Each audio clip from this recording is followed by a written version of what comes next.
Work, energy, बोलो, and power. यही है। इस चैप्टर के अंदर में हम लोग क्या क्या चीजें डिस्कस करने वाले हैं, तो सबसे पहले हम लोग डिस्कस करेंगे वर्क क्या होता है, वर्क कैसे प्रोड्यूस होता है, ये डिस्कस करेंगे। किसी सिस्टम के ऊपर में अगर या किसी ऑब्जेक्ट के ऊपर में अगर हमने फोर्स लगाया तो ऑब्जेक्ट अगर एक जगह से दूसरे जगह डिस्प्लेस होता है तो उसके अंदर में एक वर्क आता है, एक काम करता है, वो उसको हम लोग क्या बोलते हैं, वर्क बोलते हैं। जैसे सपोज कर लो कि हम क्या किए हैं, इस बैग को, सपोज कर लो कि ये बैग है और इस बैग को अपने सर पे रख दिए और इसको लेके चल रहे हैं इधर की तरफ या इधर की तरफ, तो क्या हमने क्या कोई काम किया है बैग के रिस्पेक्ट में, किया है कि नहीं किया है, तो नहीं किया है। हमारा वर्क जीरो है विथ रिस्पेक्ट टू बैग, मतलब बैग के रिस्पेक्ट में हमने कोई काम नहीं किया है। अब ये भी हम चीजें क्या होंगे कि समझेंगे। लेकिन फिजिकली अगर आप सोचिएगा कि आपने सर मस्कुलर फोर्स लगा रहे हैं तो उसके अनुसार तो वर्क हुआ है, लेकिन फिजिक्स के अनुसार हमारा कोई वर्क नहीं हुआ है बैग के लिए, तो हम कैसे समझेंगे ये भी डिस्कस करेंगे यहाँ पे। उसके बाद में वर्क के बाद में हम लोग डिस्कस करते हैं वर्क के बहुत सारे फॉर्म होते हैं, जैसे कि हम लोग पढ़ेंगे F.ds, मतलब यहाँ पे अभी इंट्रोडक्शन चल रहा है तो समझिए पहले।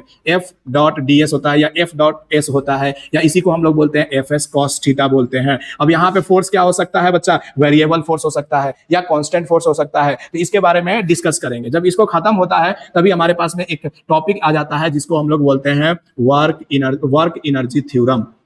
Work energy theorem. तो वर्क एनर्जी थ्योरम के अंदर में क्या डिस्कस करते हैं हम लोग कि वर्क को कैसे एनर्जी से रिलेट करते हैं। बात समझ में आया कि नहीं आया? तो यहाँ पे अब तुम कहोगे तो सर एनर्जी के बारे में क्या डिस्कस करते हैं, तो हमारे पास में एनर्जी होता है काइनेटिक एनर्जी, फिर होता है हमारे पास में कौन सा एनर्जी, पोटेंशियल एनर्जी, और इन दोनों को सम कर देते हैं तो हमको क्या मिलता है, मैकेनिकल एनर्जी मिलता है। तो इसके बारे में भी डिस्कस करेंगे, ठीक है ना। उसके बाद में इसी चैप्टर के अंदर में आगे बढ़ते चलेंगे और हमारे पास में मिलेगा फिर से क्या मिलेगा कि कुछ क्वेश्चन मिलेगा, जैसे स्प्रिंग फोर्स है, तो स्प्रिंग फोर्स के अंदर में कैसे एनर्जी, मतलब कंजर्वेशन ऑफ एनर्जी से रिलेटेड भी चीजें करेंगे कि कोई एनर्जी यहां से अगर मान लो कि ऑब्जेक्ट को छोड़े नीचे गया तो कौन सा एनर्जी एब्जॉर्ब होगा या क्या होगा, इसके बारे में भी डिस्कस करेंगे। फिर आगे आते हैं हम लोग पावर से रिलेटेड चीजों को डिस्कस करते हैं। पावर से रिलेटेड चीजों को डिस्कस करते हैं, जैसे कि फोर्स इनटू में अगर वेलोसिटी दे देंगे तो हमारे पास में क्या होगा, एक पावर डेवलप होगा। इन पावर का एक रिलेशन इंटेंसिटी से भी होता है तो उसको भी डिस्कस करेंगे। फिर पावर का रिलेशन एनर्जी से कैसे होता है तो उसको भी हम लोग यहाँ पे डिस्कस करेंगे। मतलब पीछे से जो भी चीजें यूज करते हुए आएंगे उसका रिलेशन भी अगर पावर से है तो वो भी हम लोग यहाँ पे डिस्कस करने वाले हैं, ठीक है। एंड द लास्ट टॉपिक हमारा जो होने वाला है उसका नाम है वर्टिकल सर्कुलर मोशन।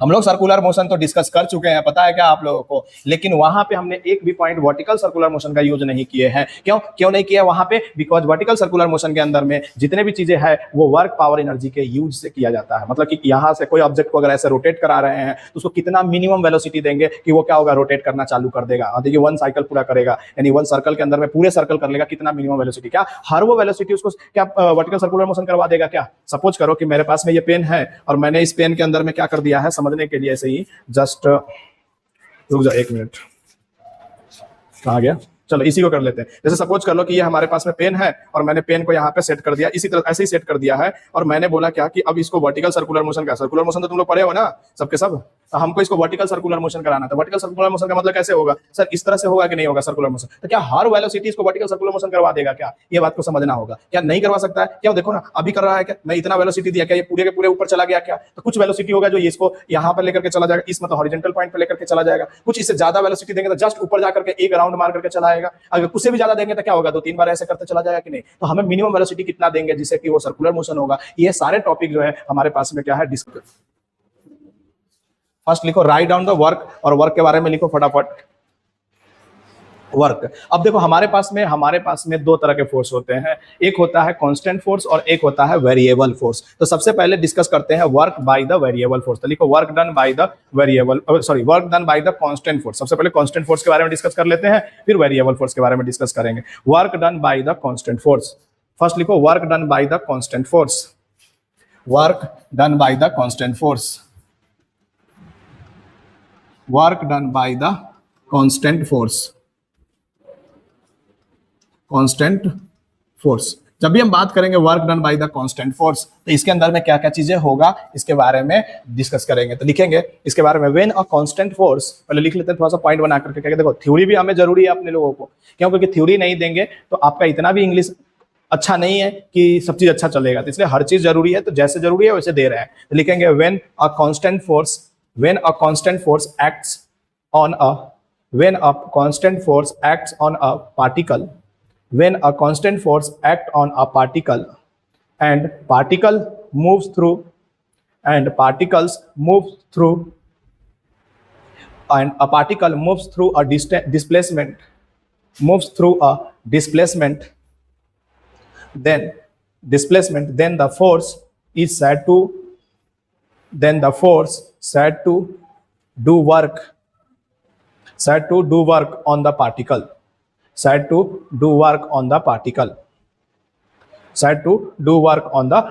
मतलब क्या हुआ कि अगर मेरे पास में एक ब्लॉक है या एक पार्टिकल है जिसके ऊपर में हमने क्या किया है, एक फोर्स लगाया। जैसे सपोज करो कि एक मास m का एक ऑब्जेक्ट रखा हुआ है, इसके ऊपर में मैंने क्या किया, एक फोर्स लगाया। समझने की कोशिश करो, एक फोर्स लगाया तो ये क्या हुआ कि इधर की तरफ s डिस्टेंस डिस्प्लेस हो गया। मतलब क्या हुआ, समझ में आया, ये यहाँ पे आकर करके पहुंच गया। इसका मतलब पार्टिकल्स कुछ डिस्प्लेस्ड हुआ है। इसका कौन सा कंपोनेंट, एक थीटा कंपोनेंट के कारण डिस्प्लेस हुआ। मतलब अगर f का दूसरा कंपोनेंट है तो क्या होगा, f cos थीटा। तो f cos थीटा के कारण क्या हुआ कि ये पार्टिकल यहाँ से यहाँ डिस्प्लेस्ड हुआ है। f sin थीटा यहाँ पे कुछ नहीं किया है। f sin थीटा डिस्प्लेसमेंट में काम किया है क्या, सोच के देखो। f sin थीटा इधर होगा और f cos थीटा, ये सब अब आने लगा होगा कि किसके जिसके साथ एंगल बनाता है cos थीटा, जिसके साथ एंगल नहीं बनाता sin थीटा, ये सब आने लगा है कि नहीं लगा। तो अब पार्टिकल जो है रोटेट किया है f cos थीटा के कारण यहाँ पे और गया है s डिस्टेंस, रोटेट नहीं किया मतलब डिस्प्लेस हुआ है s डिस्टेंस यहाँ से। तो यहाँ से जब भी पार्टिकल के ऊपर में फोर्स लगता है और वो डिस्प्लेस होता है तो ऐसे फोर्स को क्या बोला जाता है कि इस फोर्स ने काम किया, वर्क किया। तो इसको क्या बोलेंगे, work done by the force, बोलेंगे कि नहीं बोलेंगे। तो इसके लिए एक फॉर्मूला आया हमारे लिए, क्या आया फॉर्मूला वर्क के लिए, F डॉट एस आया। F डॉट एस, यहाँ पे F क्या है हमारे पास में, फोर्स है, और S क्या है यहाँ पे, डिस्प्लेसमेंट है, और इसके बीच में एक डॉट लगाया गया है। डॉट का मतलब क्या हुआ, डॉट प्रोडक्ट। आपको पता है डॉट प्रोडक्ट क्या होता था, जब भी दो वेक्टर का डॉट करते हैं तो वो कैसा क्वांटिटी देता था, स्केलर क्वांटिटी देता था। और जब भी दो वेक्टर का डॉट करते थे, अगर तुमको याद हो, vector A dot vector B तो मिलता था AB cos थीटा, मिलता था कि नहीं मिलता था अपने पास में। इसी तरह से जब हम W मतलब कि वर्क को हम निकालना है तो वर्क इज इक्वल टू क्या बोलेंगे, F डॉट एस। इसका मतलब क्या बोलेंगे यहाँ पे, Fs cos थीटा, डायरेक्टली बोल देंगे कि नहीं बोल देंगे, Fs cos थीटा। बात समझ में यहाँ तक आया कि नहीं आया। इसका मतलब वर्क जो है कैसा क्वांटिटी है, बोलो स्केलर क्वांटिटी है कि नहीं, अरे बोलेंगे कि नहीं बोलेंगे, work is a scalar quantity. सबसे पहले समझ में आया क्या।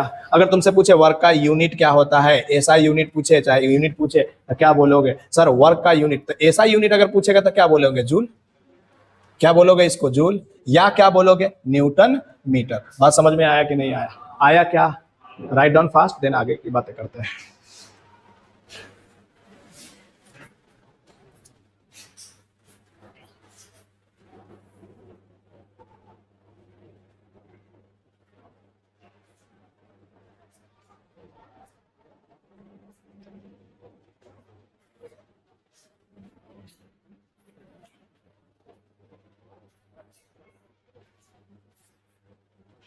फटाफट करते चलो।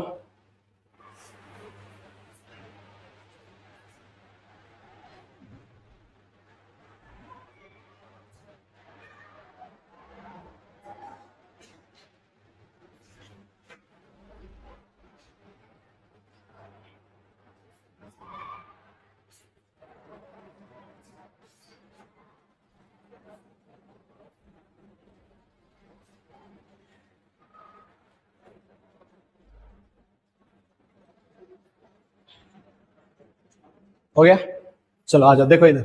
अच्छा, इसी को हम लोग कह सकते हैं ना, अब इसको वर्क को और दूसरे तरीके से अगर मान लो थ्योरेटिकल कि सर वर्क डन क्या हुआ हमारे लिए, तो देखो फोर्स का एक कंपोनेंट लिए हैं किसके डायरेक्शन में, डिस्प्लेसमेंट के डायरेक्शन में, और उसके बाद में उसको मल्टीप्लाई किससे कर दिए हैं, डिस्प्लेसमेंट से। लिख लो इसको भी, work is equal to component of force in the direction of displacement multiply displacement. ये सब लिख लिए हो तो हम इसको थोड़ा सा और आगे बढ़ाते चलते हैं। क्या किसी बंदे ने ये बोला F cos थीटा और मल्टीप्लाई में S लिखा, तो क्या ये भी सही है कि नहीं है कि नहीं सही, बोलो। ऐसे भी लिख सकते हैं, F cos थीटा क्या है, कंपोनेंट ऑफ किसका है, बोलो, कंपोनेंट ऑफ फोर्स है कि नहीं है, component of force in direction of क्या बोलेंगे, बोलो, इन डायरेक्शन ऑफ डिस्प्लेसमेंट। और ये S क्या है यहाँ पे, बोलो, डिस्प्लेसमेंट। हो गया कि नहीं हो गया। अच्छा, अभी कभी कभी बंदा ऐसे लिख दे। अच्छा, इसका मीनिंग क्या हुआ, देखो सुनो, पहले समझने की कोशिश करो। F dot S cos theta, इसका मतलब क्या हुआ, इसका मतलब हुआ कि डिस्प्लेसमेंट का कंपोनेंट इस बार है, अरे है कि नहीं। और ये किसका है, ये फोर्स, अप्लाइड फोर्स है। नहीं आया समझ में? आया कि नहीं आया? तो एवरीथिंग कंसीडर कर करके चलेंगे कि जैसा क्वेश्चन आएगा उस तरह से सॉल्व करेंगे। ऐसा नहीं कि एफ एस कॉस थीटा है तो केवल और एफ और एस मिले तभी होगा। हमको कंपोनेंट निकालने आता है, हमें हर चीज समझ में आता है, तो चीजों को करेंगे। लेकिन अब क्या आता है कि हमारे पास में जब एफ एस कॉस थीटा हुआ, क्या आया बच्चा? एफ एस कॉस थीटा आया। तो यहाँ पे तो एफ तो हमारा क्या है, यहाँ पे बोलो फोर्स है। एस क्या है यहाँ पे हमारे पास में? डिस्प्लेसमेंट है। पहले समझो अच्छे से। और थीटा क्या है यहाँ पे हमारे पास में? तो बोलेंगे एंगल बिटवीन। बोलो जल्दी से, किसके किसके बीच का है एंगल बिटवीन? तो फोर्स एंड डिस्प्लेसमेंट। बोलेंगे कि नहीं बोलेंगे? राइट डाउन करो। Theta is the angle between force and displacement. Theta is the angle between force and displacement. Theta is the angle between force and displacement. Theta is the angle between force and displacement. अब तुमसे पूछ देगा question, छोटे छोटे चीजें हैं। पहले हम लोग क्या करते हैं, छोटे छोटे चीजों से स्टार्ट कर करके, जैसे जेई एडवांस लेवल तक लास्ट लेक्चर में गए थे हम लोगों ने सर्कुलर मोशन में, इस तरह से यहाँ पे भी हम लोग जाएंगे अच्छे से, ठीक है ना? तो अब सोचो, किसी ने बोला तुमको कि 1 जूल का डेफिनेशन बताओ, डिफाइन 1 जूल, तो कैसे करोगे? बोलो डिफाइन 1 जूल। अगर तुमसे पूछे कि डिफाइन करो 1 जूल, तो कैसे डिफाइन करोगे? तो सर 1 न्यूटन फोर्स लगे किसी ऑब्जेक्ट के ऊपर में, और उसका 1 न्यूटन फोर्स जब उस ऑब्जेक्ट के ऊपर में लगाएंगे तो उसका डिस्प्लेसमेंट भी कितना होना चाहिए? 1 मीटर ही होना चाहिए, तभी तो कहेंगे 1 जूल। नहीं आया समझ में क्या? इसका मतलब हम कहेंगे कि सर अगर 1 न्यूटन का फोर्स आपने किसी ऑब्जेक्ट पे लगाया और उसने डिस्प्लेसमेंट 1 मीटर कर दिया, तो इसी को क्या बोलेंगे? 1 जूल बोलेंगे कि नहीं बोलेंगे? नहीं आया समझ में? नहीं आया? तो क्या 1 जूल का डेफिनेशन कोई पूछे तो बता दोगे क्या? चलो और लिखो, और भी होता है इसका। सीजीएस यूनिट लिख लो फटाफट, पहले तो इतना लिख लो, इसके बाद में बात करते हैं। सीजीएस यूनिट, सीजीएस यूनिट इसका अर्ग होता है, लिख लेना। CGS unit of work is erg. CGS unit of work is erg. CGS unit of work is erg. CGS unit of work is erg, ठीक है ना? और हमारे पास में 1 अर्ग का डेफिनेशन अगर पूछ दे किसी ने क्या पूछ दे बच्चा? 1 अर्ग का डेफिनेशन। तो 1 अर्ग का डेफिनेशन क्या हो जाएगा बताइए? तो अब सीजीएस यूनिट में न्यूटन को क्या बोलते थे, याद है क्या आप लोगों को? डाइन बोलते थे, याद है कि नहीं है? तो 1 डाइन मल्टीप्लाई क्या बोलेंगे? 1 सेंटीमीटर, क्योंकि सीजीएस में लिखना है तो 1 डाइन मल्टीप्लाई 1 सेंटीमीटर। लिख का नहीं रहा है, तुम सो रहा। अब तो तुम्हारा फुटबॉल भी खत्म हो गया, अब तो पढ़ ले सीरियस से। अभी भी बहाना है तो फिर तो एंजॉय कर, पूरी जिंदगी एंजॉय करते रह। फिर 1 erg is equal to 1 dyne into 1 centimetre. हो गया कि नहीं हो गया? नेक्स्ट पॉइंट लिखेंगे डायमेंशन फार्मूला। पहले चीजों को समझने की कोशिश करो। डायमेंशनल फार्मूला या डायमेंशन फार्मूला, कोई बता सकता है डायमेंशन फार्मूला क्या होगा इसका? वर्क का। तो सर वर्क का मतलब force into displacement, m1 L2 T-2। क्या सही बात है ना? जल्दी से लिख लो, m1 L2 T-2। ये भी हो गया हमारे लिए। चले आगे बात करें। अब सोचो कि अगर कोई कह दे कि देख अर्ग में दे दे, मतलब कि 1 अर्ग दे दे, 2 अर्ग दे दे, और तुमको बोले कि जूल में कन्वर्ट करो, तो क्या इसका भी रिलेशन आना चाहिए? तभी तो आप कर पाओगे। तो 1 जूल इज इक्वल टू, लिख लेना, 1 जूल इज इक्वल टू 10⁻7 अर्ग होता है। बात समझ में आया कि नहीं आया? 1 जूल इज इक्वल टू 10⁻7 अर्ग होता है। कैसे आया होगा ये? सर 1 डाइन जो होता है, डाइन का क्या होता है? 10⁵ होता है कि नहीं होता है? और सेंटीमीटर को जब बदलेंगे मीटर में तो 10⁻ कितना आ जाएगा? 2 आ जाएगा कि नहीं आ जाएगा? तो दोनों को ऐड करेंगे तो 10⁻7 आ जाएगा कि नहीं आ जाएगा? चलिए नेक्स्ट लिखिएगा, स्मॉलेस्ट यूनिट ऑफ वर्क या एनर्जी भी। अच्छा, वर्क और एनर्जी दोनों का सेम यूनिट होता है, पता है ना? तभी तो वर्क एनर्जी थ्योरम दोनों रिलेट करेगा एक दूसरे से। तो work, smallest unit of work, bracket में एनर्जी लिख लीजिएगा। जो हम लोग यूज करेंगे फिजिक्स में उसको बोलते हैं 1 इलेक्ट्रॉन वोल्ट। क्या बोलते हैं इसको? पढ़ते हैं 1 इलेक्ट्रॉन वोल्ट। आपने पढ़ा होगा, एटॉमिक स्ट्रक्चर में भी बताया होंगे सर ने। 1 इलेक्ट्रॉन वोल्ट, इसकी वैल्यू होती है 1.6 इंटू 10⁻⁻19 जूल। बात समझ में आया कि नहीं आया? यानी 1 जूल बराबर कितने अर्ग होंगे? तो क्या इसको नीचे ले जाकर के कर देंगे ना, जो भी चीजें हैं, मतलब इलेक्ट्रॉन वोल्ट। तो यहाँ पे आपको क्या समझ में आया? 1 इलेक्ट्रॉन वोल्ट का कितना होता है? 1.6 इंटू 10⁻⁻19 जूल होता है। E for electron, V for volt. बात समझ में आया कि नहीं आया? आया यहाँ तक? आगे तो बोलो, आगे बढ़ेंगे। अब क्या होता है, इससे भी अगर कॉमर्शियली यूज करें यूनिट, मतलब एनर्जी का यूनिट, कॉमर्शियली मतलब हमारे घरों में जो मीटर लगा हुआ है उस मीटर का भी तो कुछ ना कुछ एनर्जी मेजर करके सरकार हमसे पैसे लेते हैं। तो वो क्या करता है, ऐसे थोड़ी आते हैं आंख बंद करके कहते तुम इतना पैसे दे दो। वो आते हैं आपके मीटर मेजर करते हैं, आपके मीटर में कितना पिछले महीना और इस महीने के बीच में कितना यूज हुआ है, उसके अनुसार आपके पे बिल आता है कि नहीं आता है। इसका मतलब क्या हुआ कि कॉमर्शियली यूज भी होता है एनर्जी का, वो भी पता होना जरूरी है हमारे। तो कॉमर्शियली यूज करते हैं उसको बोलते हैं किलोवाट आवर्स। लिख लेना, किलोवाट आवर्स, KWH बोलते हैं, किलोवाट आवर्स। 1 किलो आर्ट्स बराबर कितना होता है पता है तुमको? तो इसको 1000 से मल्टीप्लाई करो, इसको 60 इंटू 60 से मल्टीप्लाई करो, तो ये मिनट में बदल जाएगा। तो यहाँ से 3.6 इंटू 10 की पावर कितना आ जाएगा बोलो? 6 जूल आ जाएगा। तो याद रखना 1 kilo watt hour is equal to होता है हमारे पास में 10 की पावर 6 जूल। 3.6 इंटू 10 की पावर 6 जूल। ये भी ध्यान रखिए, ये सब बेसिक से एकदम चलेंगे हम लोग, ठीक है ना, एकदम बेसिक से, और फिर हाई लेवल पे भी जाएंगे, टेंशन ना लीजिए, बस पहले समझने की कोशिश कीजिए।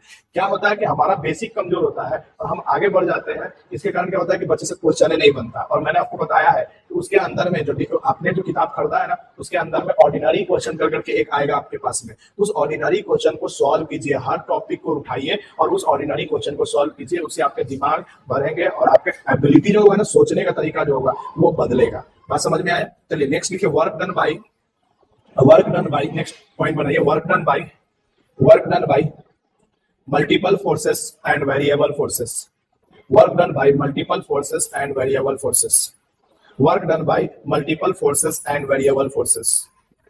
तो हम लोगों को अगर बहुत सारे फोर्स लग रहे हैं किसी सिस्टम के ऊपर में, एक मोर देन वन फोर्सेस लग रहे हैं, तो क्या वर्क डन जो होंगे एक ही किसी डायरेक्शन में ना डिस्प्लेसमेंट होगा उसका। मोर देन वन सिस्टम पे फोर्स लग रहे हैं, उससे हमें कोई मतलब है क्या? अगर कोई भी सिस्टम के ऊपर में अगर मोर देन वन फोर्सेस लग रहे हैं लेकिन डिस्प्लेसमेंट एक पर्टिकुलर डायरेक्शन में होगा तभी वर्क कहलाएगा ना। अगर मान लेते हैं कि इधर फोर्स लग रहा है, इधर थोड़ा सा गया, इधर फोर्स लग गया, displacement zero, work done zero हो जाएगा कि नहीं हो जाएगा? इसका मतलब क्या हुआ कि मोर देन मल्टीपल फोर्सेस अगर अप्लाई करते हैं किसी सिस्टम के ऊपर में, वहां पे वर्क डन तो होता है, लेकिन वो वर्क डन जो होता है वो सारे का डिस्प्लेसमेंट एक ही तरफ होगा, तभी हम लोग कंसीडर करेंगे, अदरवाइज नहीं करेंगे। तो किसी सिस्टम के ऊपर में अगर मोर देन फोर्स लगा है तो वर्क डन क्या होगा? W प्लस में W2 प्लस में W3 प्लस में WN बोलेंगे कि नहीं बोलेंगे?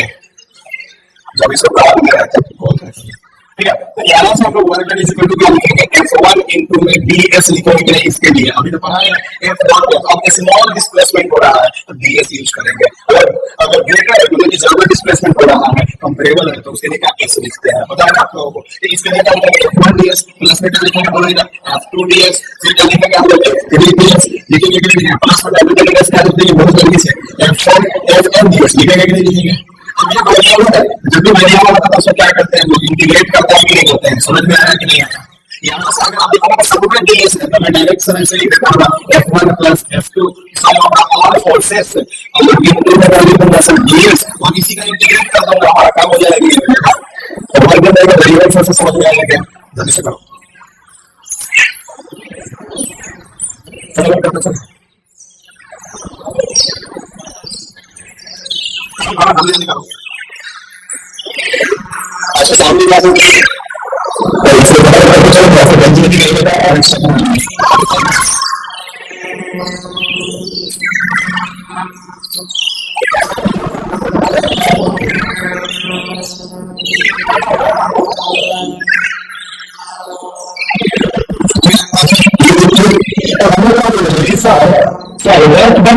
किसी भी सिस्टम बहुत सारे फोर्स लगते हैं तो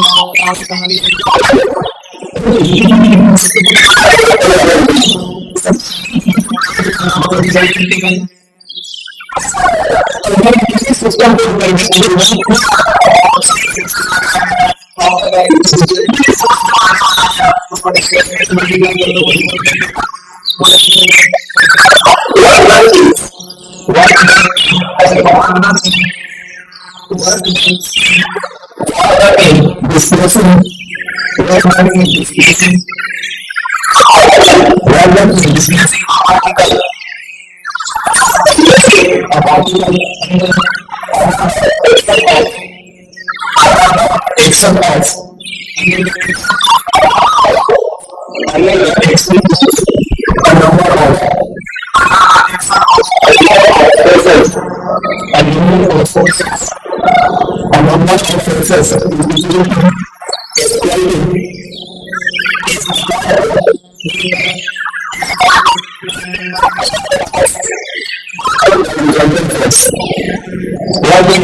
Find the work done by the frictional force and applied force. Find the work done by frictional force and applied force show in the figure. Applied force show in the figure. Show in the figure. बात समझ में यहां तक आ गया? चलो आ जाओ। सबसे पहले क्या करेंगे? सबसे पहले FBD बनाते हैं 5 kg का। समझो इधर 5 kg का FBD बनाएंगे तो ऊपर क्या लगेगा? नॉर्मल फोर्स, नीचे क्या लगेगा? 50, ठीक है ना। इधर क्या लग रहा है? बोलो 50 न्यूटन। तो इसका एक कंपोनेंट इधर आएगा। अरे समझने की कोशिश ही नहीं कर रहे हो तुम लोग। ये कितना हो जाएगा? 50 cos 37। इसकी वैल्यू कितना आएगी? 40 न्यूटन। और ऊपर की तरफ क्या लगेगा हमारे लिए बच्चा? 30 न्यूटन लग जाएगा कि नहीं लग जाएगा? अरे समझ में नहीं आया? अरे 50 का एक कंपोनेंट इधर लेंगे तो sin 37 आएगा। sin 37 का करेंगे तो क्या आ जाएगा हमारे पास में? 30 न्यूटन। अब हमें नॉर्मल फोर्स निकाल लेते हैं। तो नॉर्मल फोर्स क्या हो जाएगा? n + 30 इज इक्वल टू क्या आ जाएगा हमारे पास में? बोलो 50। तो हमारे पास में नॉर्मल फोर्स कितना आ गया? 20 न्यूटन। आ गया कि नहीं आ गया? अब बोलो पीछे की तरफ क्या लग रहा है? Static frictional force. Static frictional force कितना होता है? म्यू इंटू एन होता है कि नहीं होता है? इसका मतलब 0.5 इंटू में 20 करेंगे, यहां से हमारे पास में कितना आ जाएगा? बोलो तो एक बार 10 न्यूटन का स्टैटिक फ्रिक्शनल फोर्स लगने लगा कि नहीं लगने लगा? अब सोचो पहले काम क्या करना है कि सर अगर वर्क डन निकालना है तो सबसे पहले तो डिस्प्लेसमेंट कितना होगा ये पता करना होगा ना। तो डिस्प्लेसमेंट कैसे पता करेंगे इस क्वेश्चन में? तो सर फोर्स लग रहा है इधर की तरफ 40 न्यूटन और पीछे लग रहा है हमारे पास में 10 न्यूटन। तो पक्का डिस्प्लेसमेंट इधर हुआ होगा। बात समझ में आ रहा है कि नहीं आ रहा है? क्योंकि ऊपर वाले फोर्स तो क्या हो गए? एक दूसरे से कैंसिल आउट हो गए कि नहीं हो गए? तो डिस्प्लेसमेंट हॉरिजॉन्टल डायरेक्शन में होगा। जब डिस्प्लेसमेंट हॉरिजॉन्टल डायरेक्शन में होगा तो क्या लिखेंगे सर? 40 - 10 इज इक्वल टू क्या लिखेंगे? 5 × a। यहां से 30 इज इक्वल टू 5 × a। यहां से क्या आ गया हमारे पास में? 6 metre per second square is equal to a आ गया कि नहीं आ गया? जैसे ही एक्सेलरेशन आ गया और हमको यहाँ पे टाइम दिया हुआ है, कितना टाइम दिया हुआ है? 3 सेकेंड दिया हुआ है टाइम, याद रखना। कितना दिया हुआ है? 3 सेकेंड। तो टाइम 3 सेकेंड है तो क्या s is equal to ut + ½ at² लगाएंगे कि नहीं लगाएंगे? शुरू में नहीं चल रहा था, रुका हुआ था ब्लॉक। जब फोर्स 50 न्यूटन लगाया तब वो चलना चालू हुआ होगा। तो इनिशियल वेलोसिटी कितना हो गया? 0। तो यानी कि 1/2 इंटू में 6 इंटू में 3 इंटू में 3, यानी यहां से कितना आ गया हमारे पास में? 27 मीटर का यह डिस्प्लेसमेंट इसने किया कि नहीं किया? यहां तक में कोई डाउट है क्या? 27 मीटर का डिस्प्लेसमेंट कर दिया। अब हमारा काम क्या है sir? Work done by the frictional force निकालना। तो sir work done by the frictional force, तो फ्रिक्शनल फोर्स कितना लग रहा है तुम्हारे पास में? 10 न्यूटन। लेकिन फ्रिक्शनल फोर्स पीछे लग रहा है और डिस्प्लेसमेंट आगे हो रहा है, तो दोनों के बीच में एंगल कितना होगा?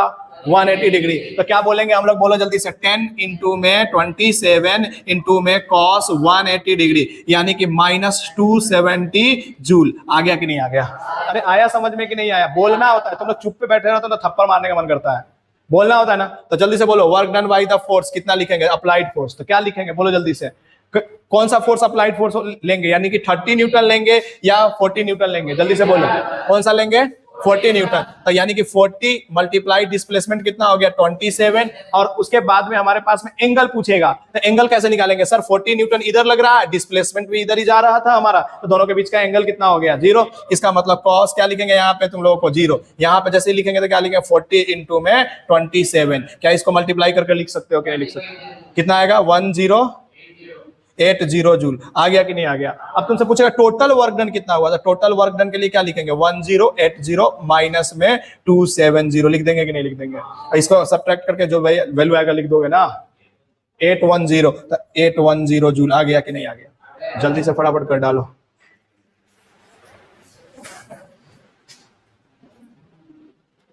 ठीक है, 5 kg का लिखो। 5 kg का नेक्स्ट क्वेश्चन है हमारे पास में। 5 kg का ब्लॉक है और इस पे 30 न्यूटन लग रहा है, ठीक है ना, और इधर है हमारे पास में अभी भी 37 डिग्री ही है, और ये है म्यू की वैल्यू है 0.4 है इस बार। तो आपको निकालना है work done, total work done निकालना है सिस्टम का। जल्दी से निकाल के दिखाओ तो कौन निकाल के बताता है? पूरे सिस्टम का वर्क डन निकालना है। टाइम भी दे दूं क्या? टाइम दे देता हूं मैं आपको, 2 सेकेंड दे देता हूं।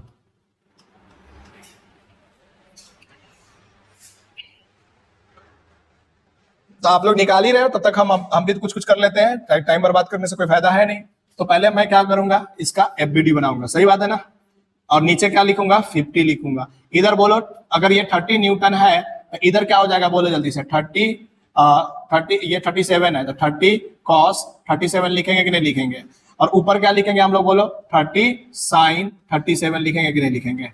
और पीछे की तरफ क्या लग रहा होगा, एक स्टैटिक फ्रिक्शनल फोर्स लग रहा होगा, ये भी लिख देंगे। अब बोलो हमारे पास में ये 30 cos 37 है, ये कितना हो जाएगा हमारे पास में? कोई बता सकता है कि बच्चा अपने पास में? 24 न्यूटन। अच्छा ऊपर वाले कौन कितने होंगे, कोई बता सकता है कि पूरे कितना? 18 न्यूटन। यही तो हो गया। तो सोचो नॉर्मल फोर्स लिखते हैं, नॉर्मल प्लस में 18 इज इक्वल टू क्या लिखेंगे 50।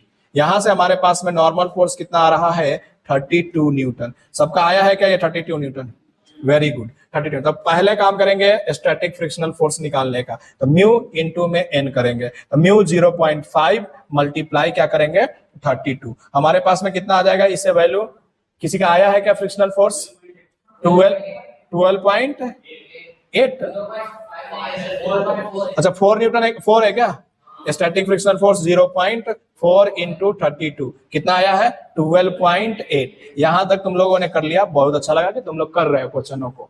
हो गया। अब क्या काम करना है सर, हमारे पास में इधर की तरफ देखो, मैं एक और एफबीडी तुमको जान से बना रहा हूं। 24 न्यूटन सर इधर लग रहा है, और इधर लग रहा है तुम्हारे पास में 12.8 न्यूटन। दिख रहा है ये कौन सा फोर्स है? स्टैटिक्स वाला है। लग रहा है कि नहीं? इसका मतलब पक्का ये मूव कर रहा होगा, मूव कर रहा होगा कि नहीं कर रहा होगा?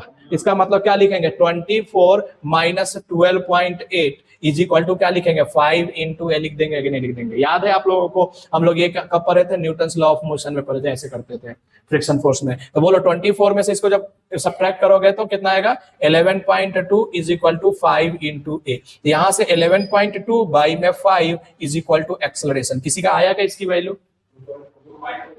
2.24 metre per second square. Acceleration जब आ गया तो अगला काम क्या करना है बच्चा, आप सोचो। s इज इक्वल टू क्या लगाएंगे ut plus half at square लगाएंगे कि नहीं लगाएंगे? ये तो 0 हो गया, तो 1/2 इंटू में a की वैल्यू कितना हो जाएगा 2.24 इंटू में t कितना हो गया 2 इंटू 2, 2 इंटू 2 यहां से ये कट जाएगा, तो हमारे पास में कितना आ जाएगा बोलो जल्दी से?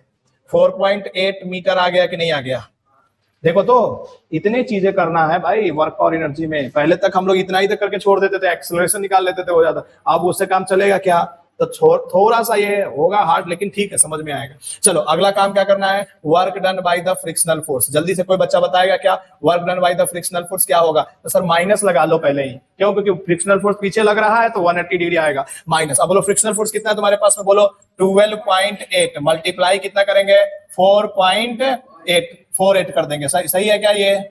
चलो इसी तरह से work done by the applied force F is equal to बोलो कितना है हमारे पास में 24 न्यूटन लग रहा है। क्योंकि ऊपर वाला से क्यों नहीं ले रहे हैं पता है तुम लोगों को? क्योंकि ये तो बैलेंस कर दे रहा है ना 50 न्यूटन को। हाँ समझ में आ रहा है कि नहीं आ रहा है? इसका मतलब 24 न्यूटन इंटू में कितना रखेंगे 4.8 न्यूटन 4.48 मीटर, यही तो होगा। और कॉस 0 डिग्री हो जाएगा कि नहीं यहाँ पे?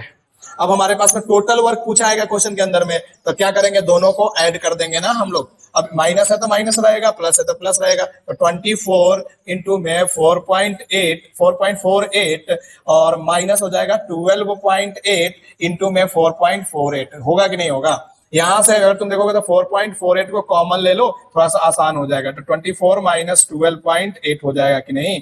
तुम यहां से सही सही देखोगे तो ये आ जाएगा 24.8 इंटू में 11.2 और इसकी जो वैल्यू होगी वही आंसर होगी। अब सोचो, इतना करो फिर बताते हैं, पहले कर लो, फटाफट कर लो इसको, इसके बाद में थोड़ा सा दिख रहा है तुम लोगों को, कलर तुमको व्हाइट ही रखना चाहिए, लेकिन क्या करें कभी कभी चेंज कर दो, जल्दी जल्दी कर लो फटाफट, बहुत टाइम लगा रहे हो। Nature of work, nature of work, जब भी हम बात करेंगे बच्चा नेचर ऑफ वर्क की, जल्दी से लिखो बच्चा, नेचर ऑफ वर्क लिखे क्या आप लोगों ने? नेचर ऑफ वर्क के अंदर में, तो जब भी हम बात करेंगे नेचर ऑफ वर्क का, तो there are the 3 nature of the work. First, work done can be the positive, negative and zero. तो लिखेंगे work done can be positive, negative and zero. Work done can be positive, negative and zero. Work done can be positive, negative और zero. Let me take a example, then you will be understand. Let suppose एक example लेते हैं हम लोग और समझाने की कोशिश करते हैं। जैसे मेरे पास में एक ऑब्जेक्ट है जिसका मास m है। क्या है? एक ऑब्जेक्ट है जिसका मास कितना है बच्चा? m है। और इसको हम लोग क्या करते हैं? h हाइट ऊपर लेके जाते हैं। कितने हाइट ऊपर लेके जाते हैं बच्चा? h हाइट ऊपर लेके जाते हैं। और ऊपर ले जाने के लिए क्या एक फोर्स की जरूरत होगी, तभी तो ये जाएगा ऊपर की तरफ। अरे पता चला कि नहीं चला? फोर्स की जरूरत होगी कि नहीं? अब सोचो, इस बॉडी के अंदर में फोर्स ऊपर लग रहा है तो mg किधर लगेगा, ये सोच के बताओ। mg किधर लगेगा?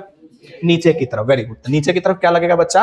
mg लगेगा। यहां तक बात समझ में आ गया क्या? अब तुम में से कोई बच्चा बोलेगा कि sir work done by force, work done by force, तो क्या बोलोगे तुम लोग? बोलो सर फोर्स इंटू में डिस्प्लेसमेंट, इसका मतलब F इंटू में h।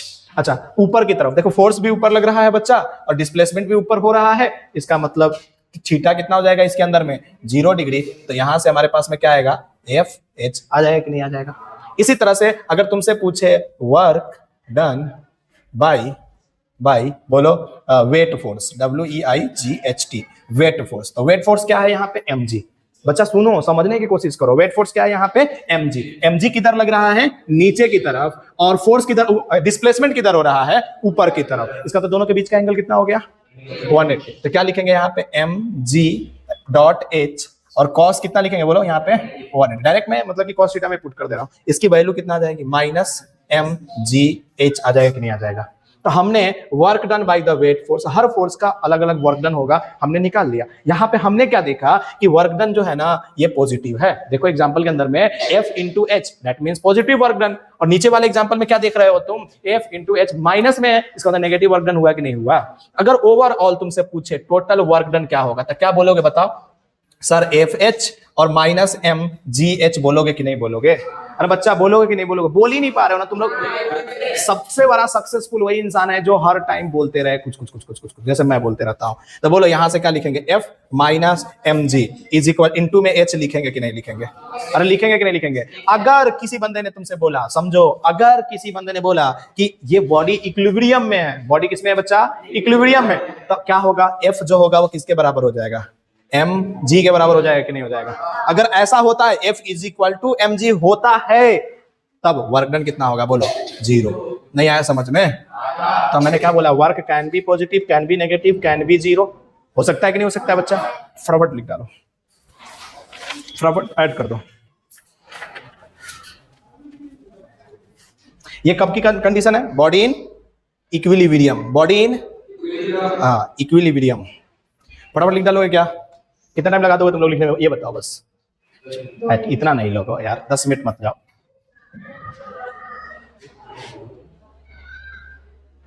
Thank you. आइए नेक्स्ट लिखिएगा क्वेश्चन नंबर 2, और इसमें कीजिए क्वेश्चन नंबर 2। मतलब कि इसके अंदर में फ्रिक्शनल फोर्स दे देते हैं, नॉर्मल फोर्स दे देते हैं, वेट दे देते हैं, और फिर बताते हैं write down the total work done, write down the total work done, write down the total work done. अरे मैं ही बना दे रहा। Write down the total work done bye all forces, all forces, all forces, if particle move s distance, लिखो ना बच्चा, क्यों नहीं लिख रहा है? if particle move s distance, if particle move s distance या displacement, स्ट्रेट लाइन में डिस्टेंस डिस्प्लेसमेंट दोनों क्या होते हैं, इक्वल होते हैं ना। ठीक है, चलिए आइए बात करते हैं। तो sir work done by the normal force, sir normal force ऊपर लग रहा है बच्चा, समझ में आएगा? देखो ऐसे समझो, ऊपर की तरफ क्या लग रहा है बच्चा, नॉर्मल फोर्स। डिस्प्लेसमेंट किधर हो रहा है, इधर। दोनों के बीच का एंगल कितना हो गया, तो बोलो work done by the normal force क्या लिखेंगे sir, n into S into cos 90। क्या ये जीरो हो जाएगा कि नहीं हो जाएगा? अच्छा work done by the mg बोलो जल्दी से, work done by the mg क्या हो जाएगा, mg इंटू में s और cos अभी भी कितना हो जाएगा 90 डिग्री। तो क्या ये भी जीरो हो जाएगा कि नहीं हो जाएगा? अब बात करेगा तुमसे कि work done by the force बताओ, तो क्या बोलोगे, work done by the force is equal to fs cos theta लिखोगे कि नहीं लिखोगे? cos 0 डिग्री हो जाएगा, तो क्या बचेगा हमारे पास में fs। अच्छा work done by the frictional force, कोई बच्चा तुम्हारे में से बता सकता है कि work done by the frictional force क्या लिखेंगे? तो सर f इंटू में s और cos कितना डिग्री लिखेंगे ये बता। 180। कितने को समझ में सही में आया fs? वेरी, तुमको नहीं आया बताओ। देखो इधर डिस्प्लेसमेंट है और फोर्स इधर लग रहा है ना, तो दोनों अपोजिट डायरेक्शन में है ना, नहीं आया समझ में? तो यहाँ पे क्या हो जाएगा, minus F S. Total work done बताओ क्या लिखेंगे sir, F S minus F S. यहां से क्या आ जाएगा, एफ माइनस एफ, और इधर से क्या आ जाएगा, एस आ जाएगा। बात समझ में आया क्या? जल्दी से करो। फिर से बॉडी अगर इक्विलिब्रियम में है तो एफ, कैपिटल एफ किसके बराबर हो जाएगा, स्मॉल एफ के बराबर हो जाएगा कि नहीं हो जाएगा? बच्चा आ जाएगा, लाइट आ जाएगा, तुम टेंशन ना लो, इधर आओ। ये तो बना रहे कि लाइट ना आए और इन्वर्टर भी क्या हो जाए, बोलो। F is equal to capital F. लेकिन जब कुछ अच्छा चीजें करते हैं ना तो भगवान भी साथ देते हैं। ये कब की बात होगी बच्चा, नीचे वाला? हाँ तो लिख लेना, बॉडी इन इक्विलिब्रियम लिख ही देता हूं, body in equilibrium, body in equilibrium. जल्दी से लिखो फटाफट, ठीक है? अभी थोड़ा सा थ्योरी चल रहा है, कल के देखो, कल भी शुरू में हम लोग थ्योरी किए थे, बाद में क्वेश्चन किए थे। इस तरह से अभी भी थ्योरी चलेगा और फिर बाद में क्या हो जाएगा, क्वेश्चन हो जाएगा। बात समझ में आया क्या? तो जल्दी से लिखो इसको और उसके बाद आगे बढ़ते हैं हम लोग।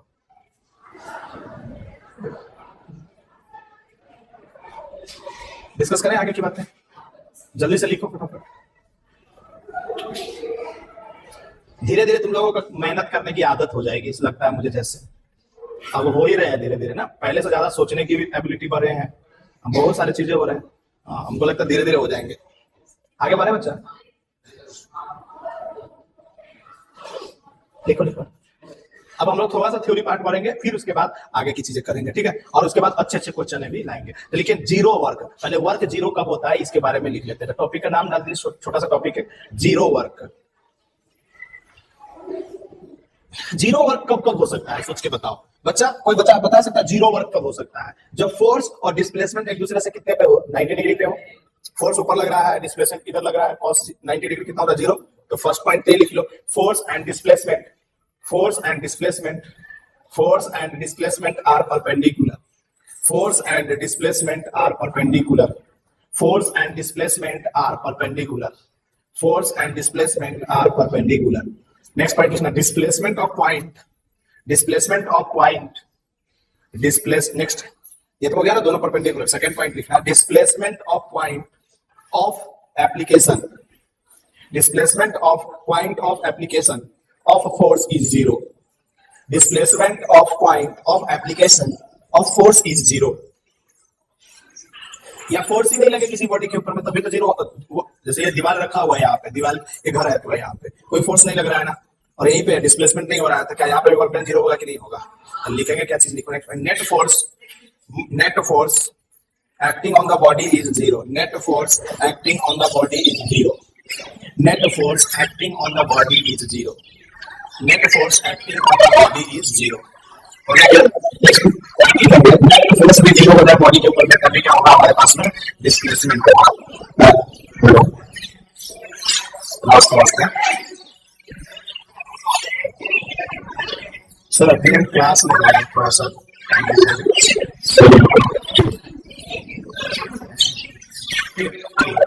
नेट फोर्स जीरो होगा किसी सिस्टम का, तभी क्या हो जाएगा, वर्क डन जीरो होगा कि नहीं होगा? नेक्स्ट लिखिएगा, net displacement is zero, net displacement is zero, net displacement is zero, then work done is zero. Net displacement is zero, then work done is equal to zero. Net displacement is 0, then work done is 0. Net displacement is 0, then work done is 0. If the displacement is if the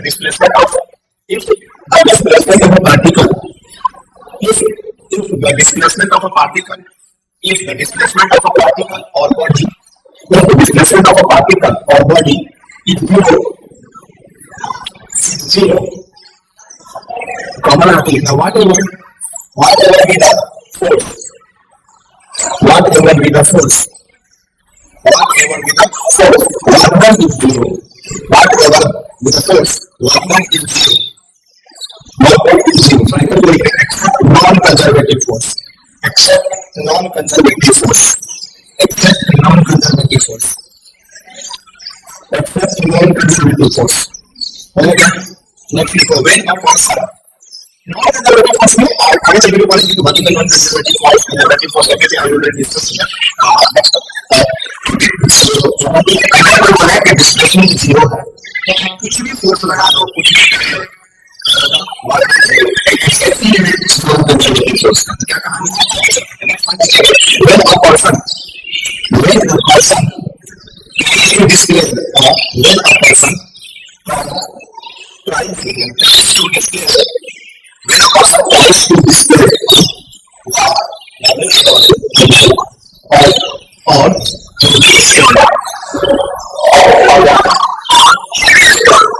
apply the force, when we apply the force, then we apply the force, but without any stone does not displace. Without any stone does not displace.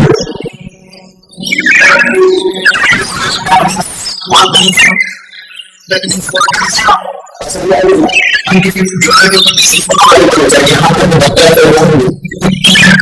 Displace होता है क्या नहीं होता है इसे नहीं हुआ इसका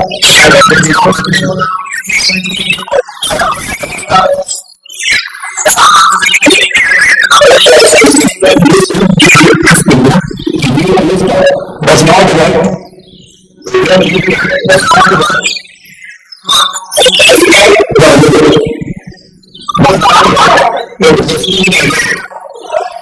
From the